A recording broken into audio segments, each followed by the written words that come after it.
welcome back. Let's take a look at our trending topics now. And here we have it for you. These are the top, some of the top trends this morning. First up, Cele, which is, of course, Police Minister Bheki Cele. So, without saying much, here's what happened. Shut up! Shut up! Shut up! I sat here, I listened to you. Yeah. Well, I mean, I've just got goosebumps hearing that. I mean, that's not something you want to hear. He was talking to Ian Cameron, and basically what happened just in this whole thing is that this Ian Cameron accused Cele of failing in his mandate to protect residents and deploy enough police resources to crime hotspots. So that is the background to what happened. And then, of course, the police minister lost it. I mean, that was him screaming at him. And then, of course, he had to be removed from the venue. That Ian Cameron, by the way. So, yeah, not a nice video clip to be watching this morning. And of course, many people trying to contextualize this in some way, like many wondering what it is that Ian Cameron could have said that would have, unhinged Bheki Cele to that extent, because he started off by saying that he actually fought for the liberation, for the freedom, safety of people. So it's not something that he's hearing, that he's coming to today. This is something that he actually spent time in jail for, incarcerated for. And so that one just unraveled very quickly. Cameron apparently said that he did not see Cele patrolling at night like the people at the meeting who were wearing their yellow jackets, which of course were not supplied by the police but by the municipality, and without a six-car motorcade. And as you can imagine, it then degenerated. I mean, for those asking, Ian Cameron is he's a director of community safety at Action Society. So they work pretty much so in the ground, and that particular event took place in Gugulethu. So yeah. Anyway, that's the trending topic there. Mavuso Msimang. Now this one is getting, this is really getting serious when you hear somebody like Mavuso Msimang calling for President Cyril Ramaphosa to step down. And of course, we know that he is an ANC veteran, a great supporter of President Cyril Ramaphosa. And he has come out in saying now that President Cyril Ramaphosa must immediately step aside pending investigations at the Palapala farm in 2020. So I think we have that voice clip. Do we have it? Not yet, not as but yet. we will play it in the interview. Okay. During the interview with Gogo Obrimachitli, we will play the audio from that interview that was done by SABC News with Mavuso Msimang. Fantastic. So wait for that. That is coming, and we'll talk about that. In fact, that's also our question of the day, which we'll put up again.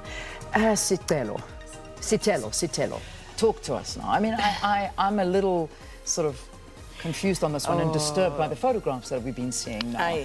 Okay, so Sitelo, for those who don't know, is the baby mama, ex-girlfriend of Andile Mpisane, who's the son of Sean Mpisane.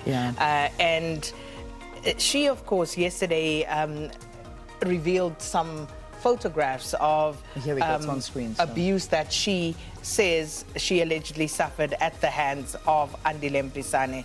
And she says, this happened while they were dating. So she revealed this yesterday, and as you can imagine, the Twitterati not taking well to it, but of course it just resulted in people taking sides in some ways, some asking, why are you only telling us this now? When exactly did this happen? Why didn't you come out at the time when this was happening? And then, of course, more belatedly, there seems to be a huge spat between the two of them, and that's what is happening there. That's why that's trending. And just her writing on social media and also sharing messages that they had between each other. So Sitelo saying here, let's start with when I was beaten into a pulp and had a miscarriage at the hands of my so-called victim in a room full of his family and friends, rushed to the nearest hospital and treated like nothing ever happened. So it's there, it's all over social media, so you'll be able to see that in a big talking point. You saw Brian Molefe pop up there. We won't talk too much on Brian Molefe, but I mean, just the story basically behind that is that he's now been told that he's ordered to repay pension benefits. So that's kind of the story that's come out, and I mean, you know, in and amongst all of the Eskom drama and all of that, but that's the I think what pulled him up there.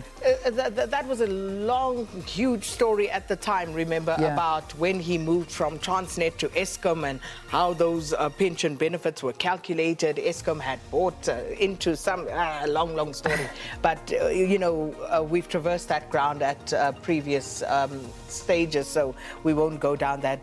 But safe to say that Brian Molefe, as you say, Leanne, has now been ordered to repay those pension benefits. The court handing that one down, so that's the big one. And then there's SK Khoza, which we can't ignore it because it is all over. It is right up there. It's like the #1 trending topic, but if you want to watch and you want to go see that thing, it's another... Yeah. It's one of those things that at some point you will wish you can unsee, so just be warned. Or you can clean green your eyeballs. I don't want to see that again, but it is... Yeah, it's I mean, this is not the first time that he's being involved in the something's up there. So yeah, there's just a bumbling from disaster to disaster. A little bit of a kind of pornographic video that's doing the rounds, and that's where we'll leave that. We won't talk too much about it because I actually don't know how to talk about it. No, we're not going to talk about it. Good idea. That's where we'll park our trending topics. All right, up next is, of course, Koko Aubrey Machikri with some analysis on the current political machinations and what's unfolding in that space. And we'll be talking about Mavuso Msimang yesterday calling for the president to step aside until investigations are completed into this Pala or farm gate, among other things. So all of that after the break.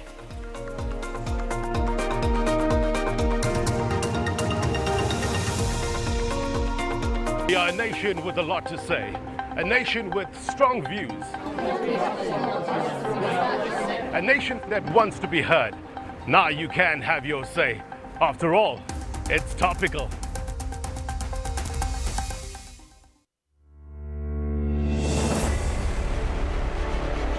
SABC News brings you all the latest stories from around South Africa and the world. I'm Frances Hurd. When I first approach an interview, I try to think, what do you as the audience really want answers to? Those are the pertinent questions, and I don't shy away from those.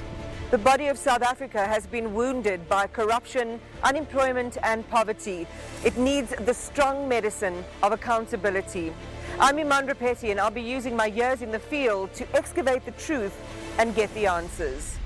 I'm Bongi Wezwane. At times, the news can be emotional and overwhelming, but even under those circumstances, I will deliver the facts. We are here every day to deliver the top stories on The Full View.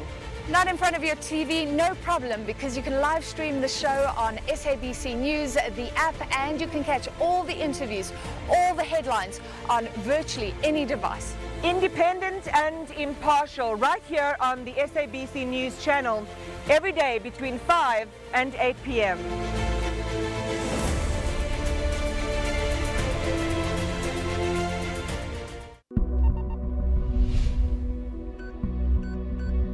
Every day is a news day in South Africa. Every day. But what the Watchdog does is tell you why the news matters, give you context and perspective, as well as informed analysis, while getting the newsmakers to account. Every weeknight, 8 to 9 p.m.